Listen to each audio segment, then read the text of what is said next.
Siapa bilang pengen punya mobil atau rumah adalah cita-cita mulia yang paling susah diwujudkan di zaman now? Gak susah, keles, tapi susah banget. Coba bayangin, pengen punya mobil, pengen punya rumah, pakai cash bayarnya tapi tabungannya pas-pasan. Ya, cita-cita hidup mewah tapi tabungan pas-pasan. Ya, kredit adalah jalan ninja satu-satunya yang paling sah dilakukan oleh kalian semua. Kabar baik buat kalian nih yang pengen kredit rumah ataupun mobil, tapi tabungan masih pas-pasan. Bank Indonesia akan mengeluarkan jamu manis nih buat sampean sampai 2023 mau DP, mobil atau rumah masih bebas.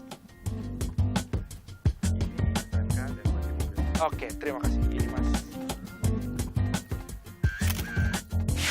Jadi gini ceritanya, udah dari kapan tahun setiap Bank Indonesia ngeluarin jamu pahit moneter selalu diimbangi dengan jamu manis makroprudensial. Sederhananya, satu sisi ketat, di satu sisi lainnya dilonggarin dikit lah biar bisa nafas. Nah, kalau tadi bebas DP itu jamu manis, sekarang kita coba kenalan dulu nih sama jamu pahit moneternya. Apa itu? Yes, betul banget, bunga acuan. Nah, lihat di tabel ini kan, dari Januari sampai Juli suku bunga acuan Bank Indonesia nggak berubah, alias tetap di angka 3,5%. Alasan BI saat itu adalah ekonomi Indonesia baik-baik saja dengan kebijakan di luar suku bunga. Tapi coba lihat nih, dari Agustus kemarin sampai Oktober, suku bunga acuannya naik ke angka 4,75% dan ini tujuannya adalah untuk menjaga inflasi dan menjaga kurs rupiah dari dolar Amerika. Terus apa hubungannya bunga acuan dengan bunga perbankan? Nah, biasanya nih industri menyesuaikan bunga kredit mereka dan juga simpanan saat Bank Indonesia menaikkan bunga. Sampai sini, paham ya? Saat bunga naik, kelonggaran untuk masyarakat ya tadi, pembebasan uang muka. Grafis samping nih adalah data KPR dari awal tahun sampai bulan Juli. Cenderung menurun, tapi tipis-tipis. Nah, ini saat bunga berada di angka 3,5%. Nah, terus gimana dengan kredit mobil atau motor? Ya sama, turun juga meskipun tipis-tipis dari awal bulan. Ya, data dari OJK ini kan memang telat 3 bulan ya dari seharusnya dia rilis. Karena kan prosesnya juga emang panjang saat dibuat. Tapi ini nih gambaran rata-rata kalau misalnya Anda melakukan kredit dari awal tahun ini. Sebentar, disclaimer dulu nih agan-agan. Jangan pikir semua KPR dan kredit kendaraan itu nggak perlu DP. Nggak gitu juga bro and sis. Bank juga pasti akan hati-hati nih, profil resiko Anda akan dilihat. Layak nggak nih dikasih kelonggaran bebas uang muka? Gajinya cukup nggak nih kalau misalnya cicilannya lebih gede daripada yang ngasih DP? Teknis-teknis kayak gini nih yang harus dipahami. Saya Algin Fridianto dan juru kamera Jamzuri, Bisnis Talk. Tak pernah setengah-setengah menjadi acuan, membuat kebijakan, dunia usaha, dan penentu kesejahteraan individu.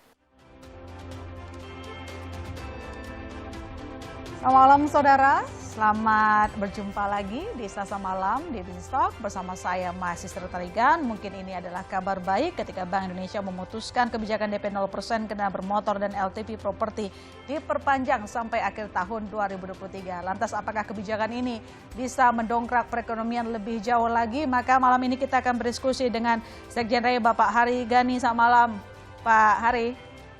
Selamat malam Mbak. Terima kasih telah bergabung di Bisnis Talk. Oke, dan berikutnya saya juga akan menyapa Kepala Ekonom Bank Permata, Joshua Pardede. Selamat malam Bang Joshua. Selamat malam, Ino. Selamat malam Pak Hari. Kita langsung bahas kebijakan yang habis diumumkan oleh Bank Indonesia ke Pak Hari. Pak Hari, dengan diperpanjangnya RTP pembiayaan properti paling tinggi 100%, bagaimana dengan tanggapan pengembang? Apakah optimis penjualan properti terjaga atau justru naik di tengah kenaikan suku bunga? Ya, begini Mbak. Jadi LTV ini selama ini ya memang sesuatu yang sangat berarti buat properti, ya kan? Karena banyak masyarakat kita yang sangat tergantung pada keterbatasan kemampuan pembayaran uang mukanya. Ya. Namun demikian tahun 2021 pemerintah mengeluarkan suatu insentif yang namanya PPNDTP. PPNDTP itu 2021 sampai 2002 sekarang. Nah, ini adalah sesuatu yang lebih menarik sebenarnya dibandingkan ETV kemarin bagi kami, bagi industri properti yang kemarin gara-gara Covid terjun bebas begitu ya. Nah, kita dengan adanya PPNDTP itu mendongkrak daya beli masyarakat gitu ya kan. karena PPN-nya ditanggung pemerintah. Jadi kalau saya melihat yang diharapkan sekarang ini oleh kita, oleh kami semua, sebenarnya bukan perpanjangan LTV, tapi perpanjangan PPNDTP. Ini lebih kami harapkan gitu, Mbak. Artinya selama ini pengaruh dari kebijakan LTV itu tidak begitu signifikan mendorong? Sangat signifikan selama ini sebelum adanya PPNDTP.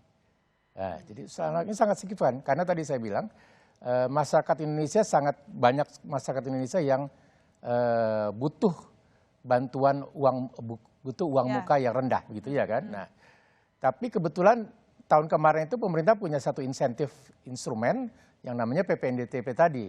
Nah, ini lebih menjadi sesuatu buat konsumen maupun buat pengembang sehingga mendongkrak penjualan para pengembang. Oh, artinya maksud Pak Hari di sini karena kemarin ada dua kebijakan. Ada dua kebijakan. Makanya penjualan di properti akhirnya naik begitu. Iya. Jadi artinya mau bilang kalau LTV aja kurang efektif. Kurang efektif. Kurang efektif. Saat ini lebih efektif mungkin adalah perpanjangan PPNDTP. Oke, masih ya konsisten PPN. Iya. Itu nanti saya akan follow up lagi ke Pak Hari. Saya ke Bang Joshua. Bang Joshua, tadi kan sudah dijawab juga sama Ray soal harapan dari pengembang properti sebenarnya bukan LTV karena katanya tidak begitu berpengaruh. Tapi dari hitung-hitungan dari Bang Joshua, apakah sudah ada semacam pertimbangan, hitungan bahwa kebijakan ini akan mendorong pertumbuhan kredit dan pertumbuhan ekonomi?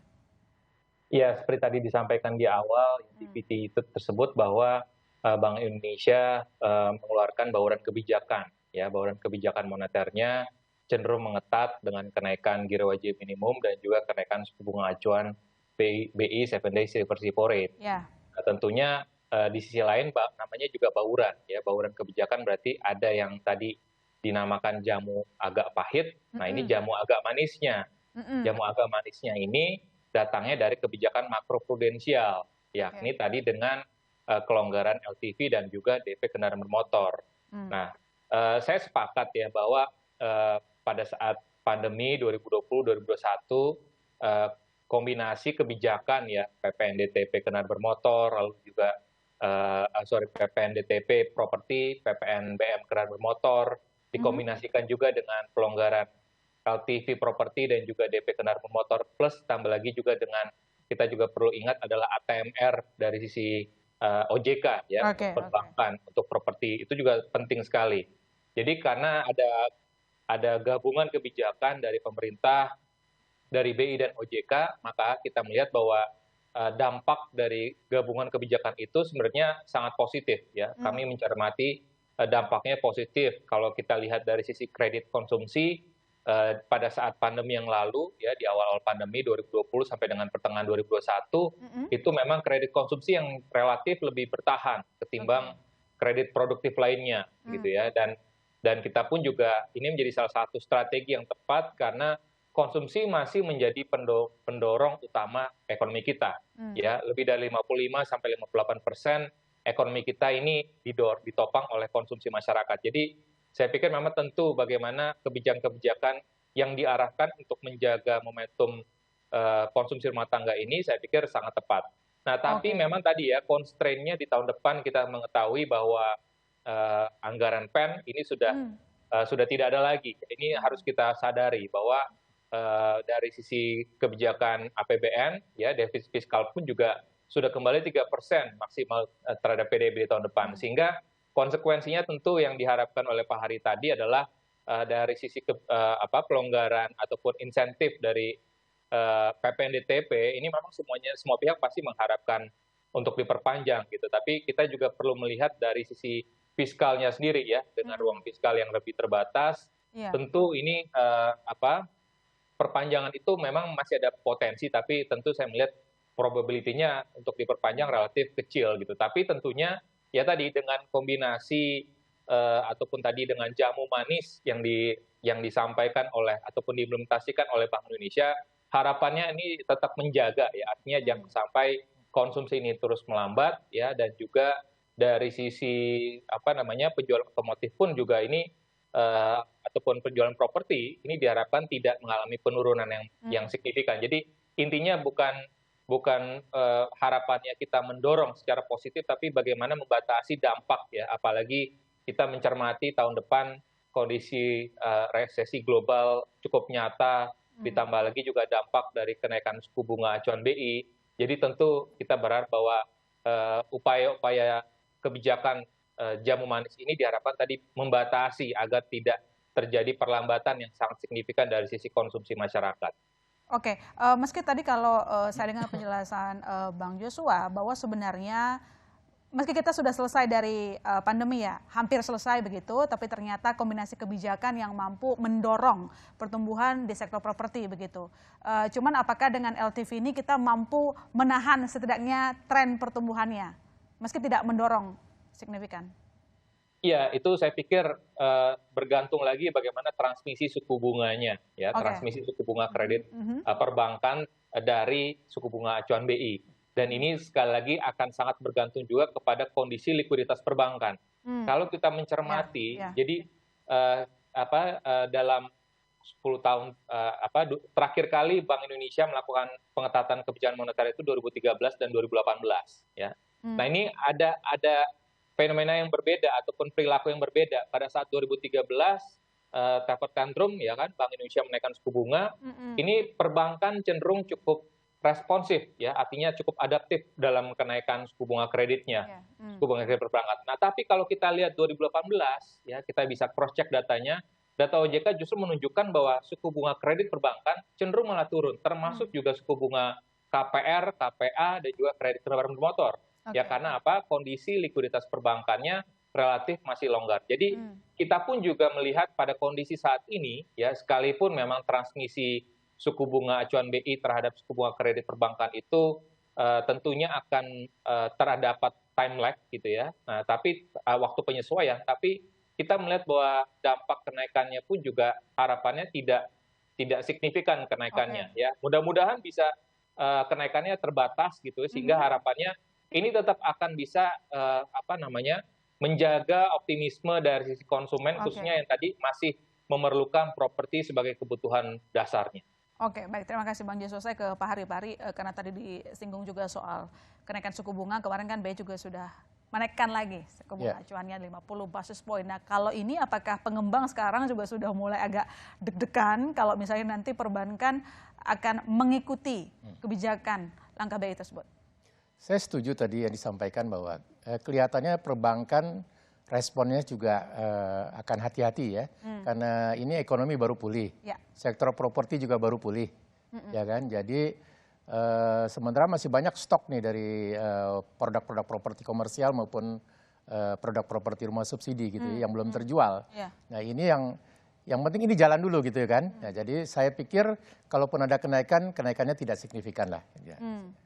Kalaupun ada kenaikan tidak akan signifikan, artinya bukan menjadi momok atau membuat bukan jadi momok pengembang begitu. Tapi apakah meski adanya kenaikan suku bunga kemarin bahwa dari sektor properti ini sangat optimis tren kenaikan penjualan properti masih akan naik, karena kalau kita lihat data itu memang menunjukkan tren kenaikan, Pak. Tapi Anda melihat optimismenya seperti apa? Ya, optimismenya gini.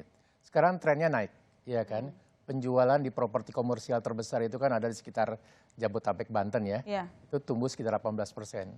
Penjualan pengembang-pengembang TBK terbesar, 11 pengembang TBK terbesar, kemarin laporannya semester 1 juga tumbuh sekitar 20%. Jadi ini lagi bagus-bagusnya, ya kan? Kira-kira Jabodetabek itu kan 60% daripada seluruh Indonesia nih, untuk sektor properti komersial ya. Jadi kita masih optimis dan masih ada ruang bagi pengembang untuk melakukan inovasi-inovasi sehingga penjualannya tetap bisa berjalan dengan baik. Dalam kondisi yang seperti ini, apakah pengembang masih berani menaikkan harga jual misalnya? Karena kan saya lihat data Bank Indonesia untuk indeks harga properti residensial misalnya, Pak, dari triwulan 1, triwulan 2 itu naik, triwulan 2 1,72% sih year on year. Iya, jadi ini kan yang jalan ini sekarang ini rumah tapak ya, landed houses. Landed houses ini beda dengan apartemen, ini lebih mudah penyesuaian dilakukan oleh pengembang begitu ya kan. Nah, jadi saya masih optimis karena apalagi pasar landed houses ini lagi sangat dominan ya, karena toh banyak masyarakat kelas milenial, kelas menengah yang masih butuh rumah rumah sebagai end user, rumah pertama nih yang tumbuh. Yang kemarin ada penundaan pembelian selama pandemi kemarin. Sekarang ini mereka lagi gencar-gencarnya mau beli. Nah, ini pasar besar. Apalagi kita tahu housing backlog kita ini adalah sangat besar, 12 juta unit rumah. Ditambah kebutuhan 400.000 unit rumah per tahun. Jadi kita potensi demand properti sebenarnya besar. Terutama juga tadi yang menunda ya, tadi kalangan milenial, kalangan menengah itu masih butuh rumah. Oke, optimisme di tengah ketidakpastian. Ya. Itu luar biasa. Nanti kita akan lanjutkan lagi. Pak Ari, jangan kemana-mana saudara. Bisnis Talk masih akan segera kembali.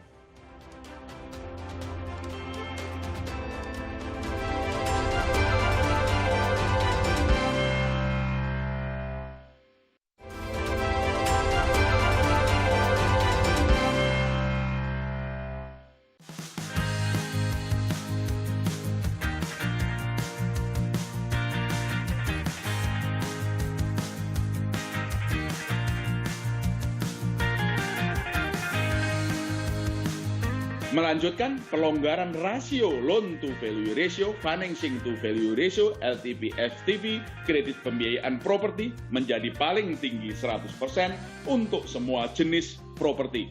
Kebijakan makrobudensial yang akomodatif juga ditempuh dengan melanjutkan pelonggaran ketentuan uang muka kredit pembiayaan kendaraan bermotor menjadi paling sedikit 0%, berlaku efektif 1 Januari 2023 sampai dengan 31 Desember 2023.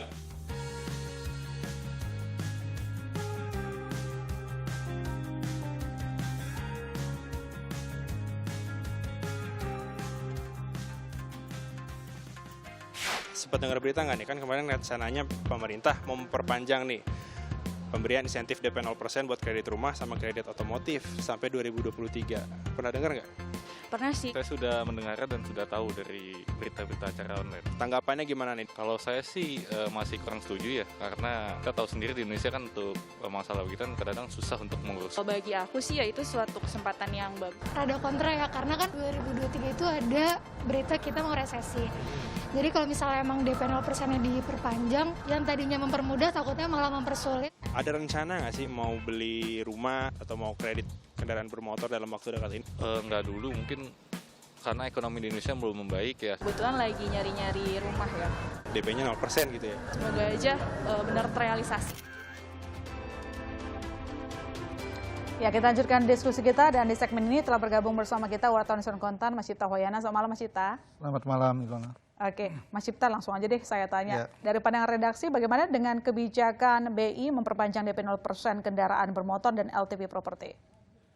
Ya, sebenarnya kalau dari sisi policy ya, tadi sudah banyak disampaikan, ya BI kelihatannya memang pengen mengantisipasi risiko perlambatan ekonomi ya. BI sering bilang kan, dia ingin ahead the curve. Mungkin saat ini ya dia pengen antisipasi juga untuk nanti kalau melambat, paling enggak ini ya memang kita bicara kan toolsnya BI ya makroprudensial ya, LTV dan sebagainya. Ya, itu yang ada di wilayah BI. Kalau bicara PPNDTP, ya itu nanti ke Bu SMI, makanya mungkin masih melobi ya. Ray. Tapi kalau dari sisi BI ya itulah yang dimiliki kebijakan-kebijakannya di makroprudensial yang dipakai untuk antisipasi. Nanti kalau ekonomi melambat, apa yang diharapkan masih bisa paling nggak menahan. Tadi seperti Bang Joshua katakan. Soalnya kalau kita bicara perlambatan ekonomi kan asalnya dari luar negeri. Ekspor melambat gitu ya. Lalu yang lain mungkin investasi juga tidak bisa terlalu diharapkan. Berarti kita harus kembali ke kekuatan di dalam negeri. Nah, salah satunya kan yang disebut dari konsumsi. Karena mungkin tadi disebut sudah di atas 50% ya. Ini kalau dari sisi pengeluaran. Kalau dari sisi sumbangan industri kita juga tahu bahwa misalnya otomotif itu sumbangannya kalau nggak salah 6%-an ya. Lalu properti juga besar karena pengembang berapa Pak? 7. Kalau kita bilang PDW 13%-an. 13% properti. Kalau jumlah pengembang sekarang? Sekitar 6.000 pengembang. Nah, 6.000, 7.000 pengembang. Anggota RI saja ya? Ya. Belum riset, kalau nggak salah ya riset BTN ya tahun 2020 tentang efek pembangunan rumah misalnya. Itu multiplier efeknya misalnya dari sisi output itu sampai 2,15. Artinya setiap 20 triliun dikeluarkan untuk bangun rumah, itu artinya efek outputnya itu mungkin hampir 43 triliun. Nah, bisa dibayangkan sebenarnya. Jadi menolong konsumennya, tapi juga menolong industrinya juga. Jadi sisi kiri kanan. Meskipun tadi ada perdebatan bahwa ya dulu pernah dapat yang lebih enak ya Pak ya. Harapannya itu yang diharapkan kembali lagi. Tapi mungkin di tengah keterbatasan itu yang bisa ditempuh BI. Yang memang itu ada di dalam wewenangnya dia. Ya. Begitu ya. Oke, baik. Kalau gitu langsung aja lah, dari tadi disinggung-singgung gitu. Sejauh ini masih lobby Bu Sri Mulyani soal PPNDTP diperpanjang? Masih. Terakhir 2 minggu yang lalu kami ketemu dengan BKF ya, Badan Kebijakan Fiskal. Ya jawabannya seperti yang tadi itu. Jadinya kelihatannya dana PN-nya sudah habis ya tahun ini ya. Tapi tambahan tadi buat Mas Ipta, jangan lupa properti ini punya 174 industri ikutan. Kita punya penyerapan tenaga kerja langsung itu 11 jutaan. Belum yang tidak langsung sebesar itu juga gitu kira-kira. Nah ini sektor yang sangat strategis sebenarnya. Ini yang kita harapkan pemerintah mengerti sekali kondisi kami. Apalagi Mbak tadi kita sebenarnya lebih banyak bicara sektor properti komersial ya. Tadi kita juga jangan salah, properti itu juga terutama landed housing ya, ada perumahan untuk masyarakat berpenghasilan rendah, yang itu rumah subsidi, yang anggarannya itu juga ditetapkan, dananya, harganya ditetapkan oleh pemerintah selama ini ya kan, Menteri Keuangan. Itu juga masalah yang besar yang sedang kami hadapi sekarang, di mana hampir 80% anggota kami sebenarnya berkecimpung di penjualan rumah subsidi itu. Dan ini sudah hampir 3 tahun harga barunya belum naik-naik, bayangin Mbak. Dan sekarang kami keliling ke hampir semua ibu kota provinsi di Indonesia, selalu keliling, teman-teman pengembang di daerah yang membangun rumah subsidi ini mengeluh. Karena harga baru tidak naik dan mereka terpaksa tidak bisa menjual rumahnya karena harga sudah naik semua kan, harga material ya kan, semua sudah naik ya kan. Nah jadi mereka yang mereka tunggu ini adalah harga baru sebenarnya. Selain PPNDTP, kami kalau ketemu sama anggota kami selalu diomongin PPNDTP diperpanjang dan harga baru rumah subsidi dikeluarkan oleh pemerintah. Itu yang sebenarnya. Ada dua yang bolak-balik. Viral tuh itu Mbak sekarang. Dan itu bolak-balik disampaikan. Bolak-balik kami. Tapi saya boleh tahu Pak, sebenarnya apakah kebijakan yang disebutkan tadi memang sangat-sangat mendesak untuk dipenuhi oleh masyarakat, oleh pemerintah? PPNDTP? Sangat mendesak. Terutama harga baru untuk rumah masyarakat berpenghasilan rendah, rumah subsidi. Nomor 1, kedua yang PPNDTP. Sejauh ini responnya gimana mungkin hasil perbincangan? Sama, jawabannya sama. Belum ada jawaban yang... Belum ada jawaban, nggak memberikan misalnya mungkin kisaran waktu nanti kami kasih update gitu. Harga baru katanya ini terkaitan dengan PP harmonisasi perpajakan yang sekarang masih diproses penandatanganannya. Mudah-mudahan bisa keluar, tapi ini sudah hampir akhir tahun nih. Harusnya keluar awal tahun kemarin kami harapkan. Nah, sampai akhir tahun ini belum juga keluar. Kami disuruh menunggu terus gitu. Padahal udah mendesak. Sudah sangat mendesak. Sudah sangat mendesak. Harusnya ada regulator yang bergabung sama kita ya, buat kita tagih kapan mungkin ngobrolnya. Saya ke Bang Joshua. Bang Joshua, selain dari LTP Property kan juga Bank Indonesia memperpanjang kebijakan 0% kendaraan bermotor begitu. Kalau tadi dikatakan bahwa ketika ada kebijakan LTV diberikan, paling tidak setidaknya kita bisa menahan laju perekonomian jangan sampai jatuh begitu, tapi tidak perlu mendorong terlalu jauh gitu. Apakah dengan kendaraan bermotor ini juga sama hasilnya atau menurut Anda juga akan meningkatkan konsumsi? Ya, sama halnya dengan sektor properti, sektor otomotif ini pun juga sektor-sektor lain ikutannya pun juga banyak. Ya, jadi kita bisa bayangkan suku cadang, lalu juga bahan-bahan materialnya. Ini tentu sektor-sektor lain penyuplai dari sektor otomotif ini pun juga banyak gitu. Jadi saya pun juga mencermati hal yang sama seperti tadi disampaikan oleh Pak Hari dan Pak Cipta ya, bahwa kondisinya adalah dari sisi kebijakan ini di satu sisi tadi untuk bisa membatasi penurunan konsumsi, tapi di sisi lainnya pun juga ini diharapkan tadi tetap bisa menjaga kinerja dari sisi produksinya ya, dari sisi sektoralnya gitu ya, agar kendaraan bermotor ini pun juga kita lihat bahwa tantangannya juga cukup berat ya, khususnya di roda 2, apalagi dengan kondisi zero covid policy di China ini mempengaruhi supply semiconductor di industri sepeda motor gitu, sehingga tentu ini pun juga kita lihat cukup berpengaruh. Nah, tapi mungkin ada alternatifnya adalah bagi pelaku industri otomotif ini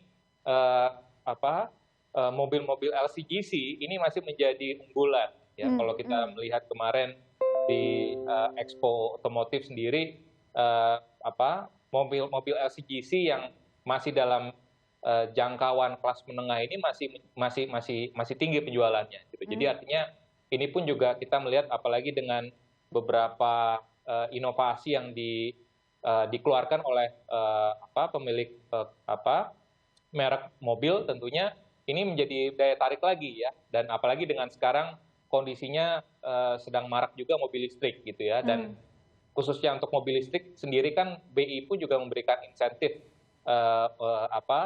kendaraan motor yang berwawasan lingkungan ya. Jadi artinya DP-nya sendiri relatif juga rendah gitu ya, 0%. Jadi tentu ini sama halnya juga dengan otomotif melakukan inovasi dari si produknya.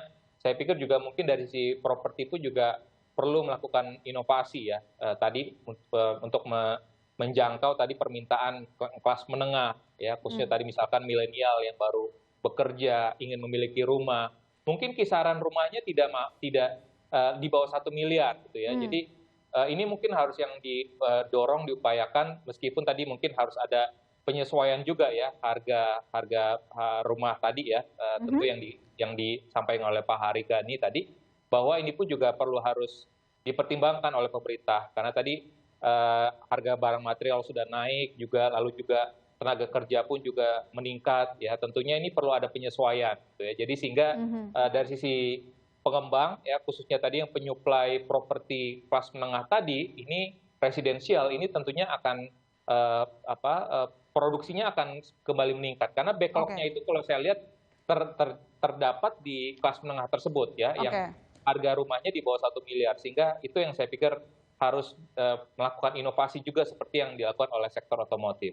Oke, baik. Saya ke Mas Cipta. Mas Cipta, kalau kita lihat insentif DP 0% ini sebenarnya menolong siapa? Industrinya atau konsumennya? Ya, sebenarnya kalau industrinya tadi kita sudah berdiskusi ya, pasti itu menolong industrinya. Kalau konsumennya, kita melihat juga, ya jelas ini menolong. Gini ya, Kompas Gramedia, Litbang Kompas dan tim bisnis investigasi bisnis ya di Kompas Gramedia baru saja bikin riset untuk anak muda milenial. Nah hasilnya kita kan sering berpikir bahwa anak muda ini sekarang ini orang-orang yang optimis. Gitu. Ternyata enggak. Mereka itu orang-orang yang galau. Aduh. Nah salah satu kegalauan yang muncul itu kegalauan finansial. Itu 30%-an itu galau. Nah ini kan kita bicara tentang pemenuhan, mungkin dia nggak yakin. Salah satunya ya kalau kita tengok kiri kanan mungkin saudara-saudara banyak yang itu tadi entry level atau barrier to entry untuk properti salah satunya kan memang uang muka ya. Karena untuk yang first jobber yang baru dapat kerja dengan gaji mungkin di Jakarta untuk bisa mengumpulkan 100 sampai 120 juta mungkin kalau tadi harganya yang itu butuh waktu lama gitu loh. Nah artinya kalau saat ada peluang ini jelas ini menolong karena apalagi bicara tentang backlog ya. Jadi ini sebenarnya bisa tadi ya menolong orang-orang yang lagi galau ini sebenarnya ini bisa dimanfaatkan. Tapi memang catatannya pengembangnya dan banknya belum tentu sih langsung memberikan 0%. Karena pada akhirnya tergantung juga profil risiko atau penilaian terhadap risiko si nasabah itu sendiri. Jadi ya tetap harus nasabahnya juga harus ya dia misalnya nggak banyak utang yang nah, misalnya ukurannya maksimal cicilan kan 30%. Nah itu harus memang ditaati juga gitu ya. Tapi ini sebenarnya peluang. Jadi konsumen tertolong pasti karena bicara backlog, bicara kegalauan anak muda tadi. Lalu industri ya kita sudah cerita tadi. Kedua industri ini sumbangannya besar terhadap. Bang Joshua, ini pertanyaan saya dijawab singkat saja. Kira-kira sebenarnya kemampuan membayar nasabah itu seperti apa? Karena misalnya kalaupun DP-nya dia dapat 0 gitu ya, tapi kan cicilannya jadi makin panjang.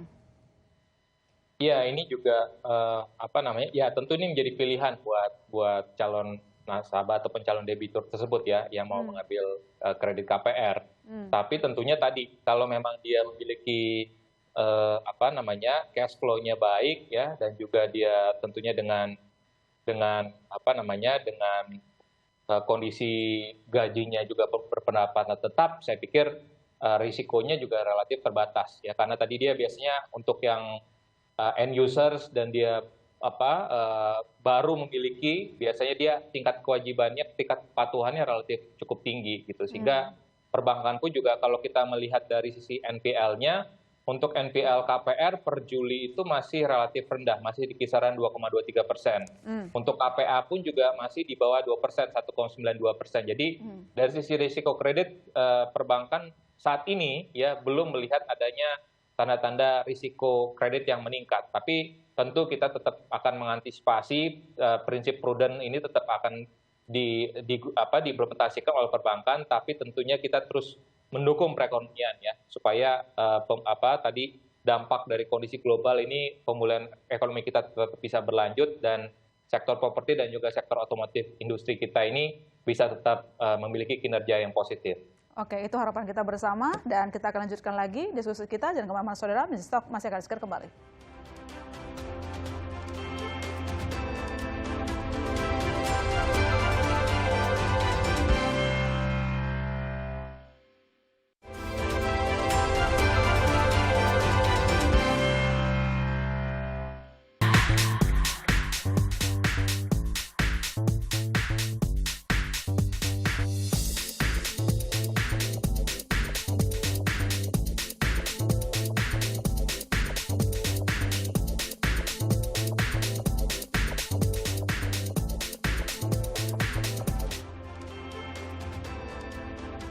Ya, Anda kembali di Business Talk. Saya mau ke Pak Hari. Pak Hari, kira-kira apa saja hal yang tengah memberatkan di sektor properti? Maksudnya kan tadi juga sudah disinggung harga bangunannya tinggi begitu. Tapi apa yang paling cukup membebani? Ya, saat ini selain kenaikan harga bahan bangunan tadi, yang kami hadapi adalah sebenarnya ini yang salah satu yang berat adalah masalah regulasi. Masalah regulasi. Implementasi dari Undang-Undang Cipta Kerja kita sama-sama tahu Mbak, itu tidak berjalan dengan mulus. Banyak sekali hambatan-hambatan, masalah peraturan bangunan gedung, masalah izin lingkungan, belum ada lagi aturan-aturan baru yang keluar di luar Undang-Undang Cipta Kerja. Makanya kami selalu berharap sekali bahwa revisi Undang-Undang Cipta Kerja itu bisa dilakukan. Kan MK memberikan waktu sampai November 2023 ya. Tapi yang kami dengar katanya pemerintah itu akan melakukan revisi tapi sifatnya hanya redaksional. Padahal kita berharap ada revisi secara substansi. Itu satu regulasi, itu sangat menghantui kami, baik pengembang kecil maupun pengembang besar itu ya kan. Kemudian yang menghantui juga adalah jangan lupa masalah kita baru pulih nih ekonomi. Tapi kita juga dihantui oleh resesi begitu ya, terutama puncaknya tahun depan katanya. Ini bisa kita lihat Mbak. Dari data penjualan semester 2 ini, itu segmen 500 juta ke bawah, itu paling rendah pertumbuhannya. Ini kan masyarakat yang tipis tabungannya, kelas bawah, ini paling rendah, terdampak sekali dengan kondisi ekonomi saat ini. Gitu. Yang tumbuh 500 juta sampai 1 miliar tumbuh sedang, yang bagus malah yang 1M ke atas, begitu ya kan, 1M sampai 2M begitu ya. Nah, itu yang tumbuh paling tinggi. Nah, jadi ini artinya apa? Kita harus hati-hati untuk kondisi resesi yang menghantui ini juga sangat berat buat kita juga, terutama untuk segmen menengah ke bawah tadi, 500 juta ke bawah. Dan yang terakhir yang juga menjadi kita perlu hati-hati adalah tahun depan itu masalah agenda politik ya, pemilu. Nah itu juga mudah-mudahan itu tidak terlalu berdampak terhadap sektor properti, tapi kita tahu itu kan banyak gunjang-ganjingnya ya nanti kalau agenda pemilu itu. Jadi 3 itu yang kami khawatirkan ya. Menghadapi berbagai jenis ketidakpastian ya ternyata dari sektor properti. Tapi hal itu sudah diobrolin sama regulator juga? Sudah. Responnya apa Pak Ari? Kami selalu berkomunikasi dengan regulator. Kami ini properti ini regulatornya banyak nih Mbak. Ada Kementerian PUPR terkait dengan rumahnya sendiri ya kan, pembiayaan terutama untuk pembiayaan rumah subsidinya ya PUPR dan regulasi-regulasi tadi itu PUPR. Kemudian dengan Kementerian ATR itu kaitan dengan regulasi pertanahan dan tata ruang ya kan, dengan Mendagri karena perizinan-perizinan di daerah itu semuanya kan di bawah naungan Kemendagri begitu ya. Nah, dan kementerian-kementerian lain termasuk Kementerian KLHK ya, izin lingkungan itu dari mereka. Jadi kami mundar-mandir harus berkoordinasi dengan para regulator tersebut begitu. Belum kalau Cipta Kerja harus sampai DPR ya Pak? Sampai DPR. Dan pertanyaannya apakah November 2023 DPR masih semangat Masih bersidang? mau membahas itu. Karena orientasinya sudah lain. Ini perlu kita iya.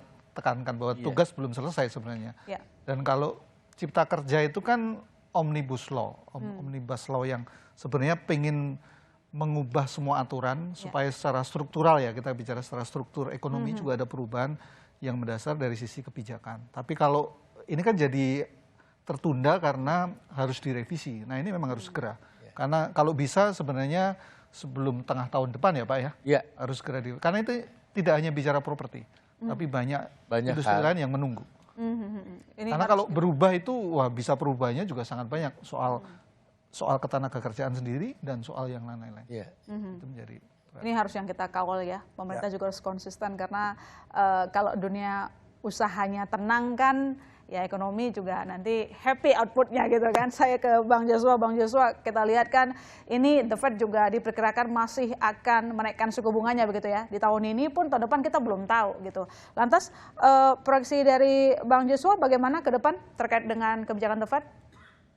Iya, kalau kita lihat kebijakan The Fed ini, suku bunga The Fed diperkirakan masih akan lanjut ya. Kalau kita lihat kan ini di FMC awal November diperkirakan akan naik lagi 75 basis point, dan di Desember diperkirakan naik sekitar 50 basis point. Jadi artinya hingga akhir tahun ini diperkirakan di level 4,5%. Dan tentunya melihat tadi kondisi di tahun depan, memang masih ada kemungkinan, tapi kemungkinan kenaikan seagresif di tahun ini saya pikir relatif kecil, karena tadi dampak resesinya terhadap ekonomi Amerika ini kan cukup tinggi probabilitasnya. Jadi tentunya kenaikan suku bunga The Fed di tahun depan ini tidak akan seagresif di tahun ini.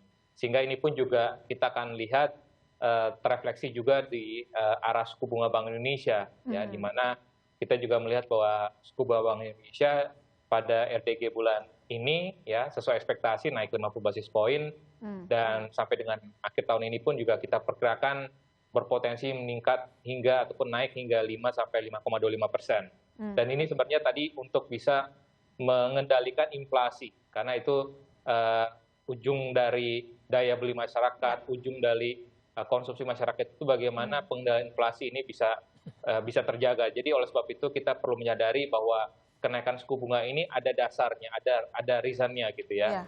Dan sembari juga kita melihat menjaga daya tarik ataupun interest rate differentials dengan suku bunga The Fed agar rupiah kita pun juga tidak terlalu jauh dari level fundamentalnya.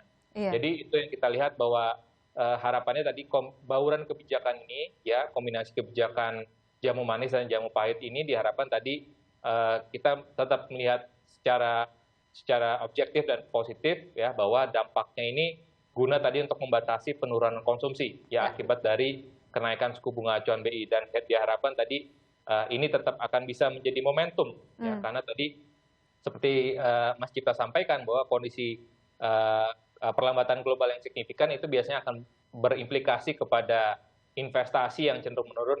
Kinerja ekspor kita pun juga diperkirakan tidak akan semoncar tahun ini juga. Jadi tentunya ini yang harus kita waspadai.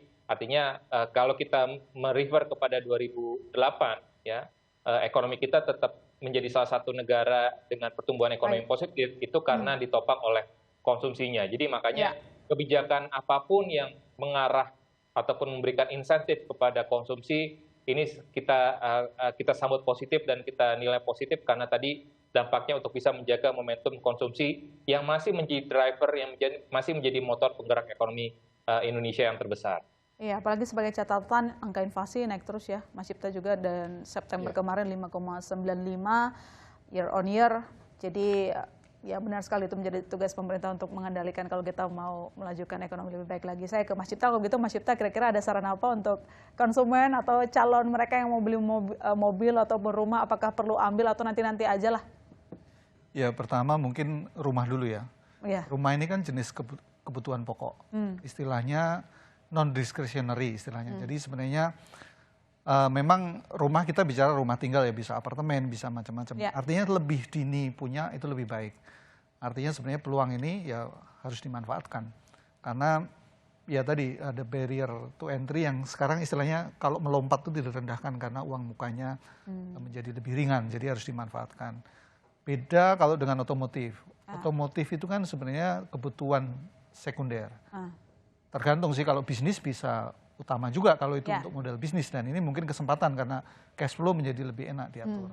Tapi kalau untuk konsumen, ya saya nggak boleh bilang ditunda dulu, nanti menggembosi kebijakan BI begitu ya. Tapi pada akhirnya karena ini kebutuhan sekunder, ya sebenarnya tinggal lihat kantong masing-masing. Lihat kondisi. Karena pada akhirnya di saat kondisi berat, kita kan harus, kuncinya sebenarnya istilahnya mungkin sustainability ya, jaga-jaga. Jadi harus dilihat kantong kekuatan gimana, kalau memang masih cukup, bisa memaintain untuk cicilan dan sebagainya, ya kenapa enggak, karena ini saat yang baik gitu ya. Iya, sekali lagi lihat kondisi kantong masing-masing gitu ya. Saya ke Pak Hari. Pak Hari, kira-kira target penjualan properti tahun ini berapa, kemudian yakin akan tercapai? Ya, tentu targetnya kami nggak bisa terlalu optimis ya, karena tadi kami pikirkan banyak hambatan-hambatan yang kami khawatirkan, kami waspadai tahun depan begitu. Paling nggak sama dengan tahun sini aja udah bagus sekali berarti ya harusnya ya. Nah, tapi pesan saya adalah tadi sama dengan Mas Cipta tadi, sebenarnya saat ini adalah saat yang baik untuk membeli properti. Saat yang sangat baik karena harga-harga belum terlalu banyak dinaikkan oleh para pengembang karena pasar baru mulai pulih begitu ya.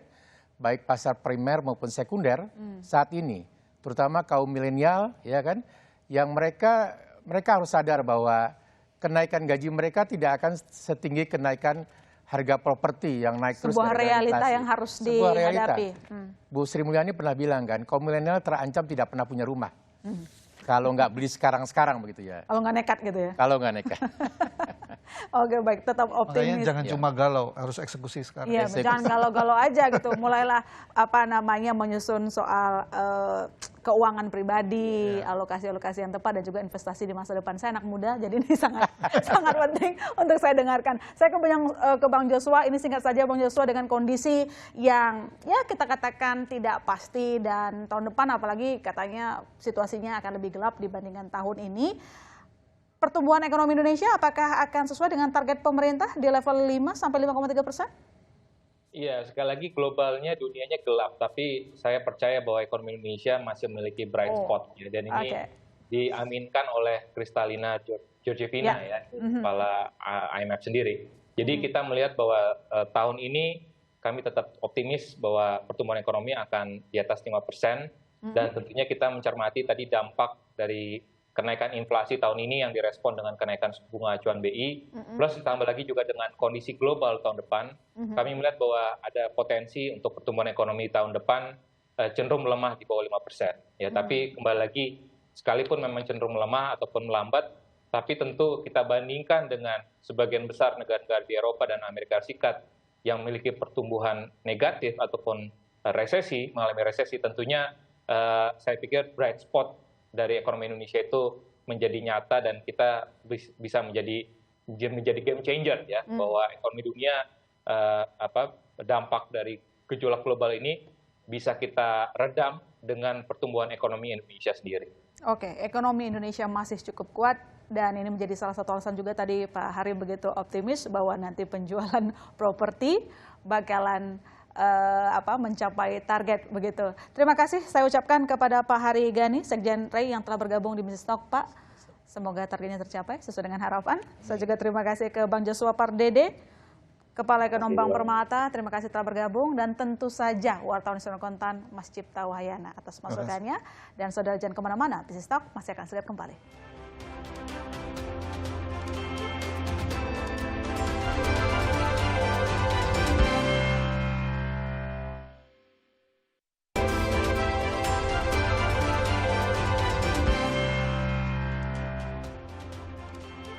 Ya, kebijakan perpanjangan DP 0% kendaraan bermotor dan LTV properti mungkin bisa menjadi kabar baik untuk Anda yang memang siap-siap untuk membeli rumah maupun kendaraan bermotor. Tetapi tetap saja perhatikan kondisi keuangan Anda. Dengan demikian saya masih tertarik undur diri. Sampai jumpa Selasa depan.